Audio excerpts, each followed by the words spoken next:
Hi everyone, welcome back to my channel. I hope you all are doing great. If you are about to join Accenture, then you must have heard about something called the My Competency exam.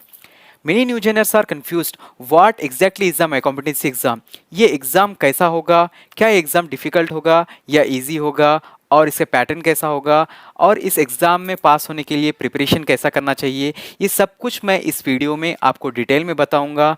So in this video I will explain everything from what this exam is all about, preparation tips, pattern and what happens if you fail in this exam.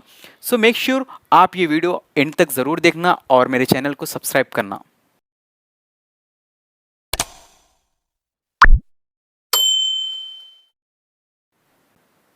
So let's first understand what the my competency exam actually is. आपका primers complete होने के बाद, stream training complete होने के बाद you will have to appear for a final evaluation. यही होता है my competency exam. It basically tests how well you have understood the concepts you learned during training. ये फाइनल असेसमेंट होता है जिसमें ये चेक किया जाता है कि आपने अपने ट्रेनिंग के दौरान क्या क्या सीखा है. This exam increases your visibility for project allocation. It helps you showcase your skills for project managers and it may even affect your bench period. Like after your onboarding, if you are on a bench, then this is the only exam that can push you from bench to a live project. So don't take it lightly. Prepare well and score as high as possible. Now let's talk about exam pattern. ये exam में आपको MCQ questions होते हैं और 50 questions रहते हैं totally.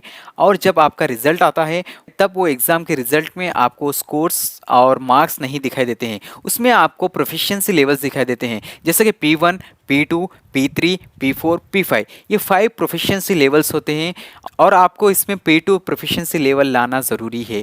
P2 is mandatory. If you want to be eligible for onboarding, you must score at least P2 proficiency level. ये 5 proficiency levels आपको 5 स्टार के जैसे रहते हैं. 1 स्टार यानी कि P1, 2 स्टार यानी कि P2 और 3 स्टार यानी कि P3. और P1 यानी कि बिगिनर, P2 यानी कि इंटरमीडिएट, P3 यानी कि एडवांस एंड P4 यानी कि एक्सपर्ट, P5 यानी कि मास्टर. और 3.5 यानी कि आपको 3.5 स्टार्स आते हैं तो आप एक्सपर्ट के लिए एलिजिबल हो जाते हैं और तब आपको एक एग्ज़ाम देना होगा. और जब आप ये एग्ज़ाम क्लियर करते हो तब आप एक्सपर्ट से मास्टर लेवल में चले जाओगे.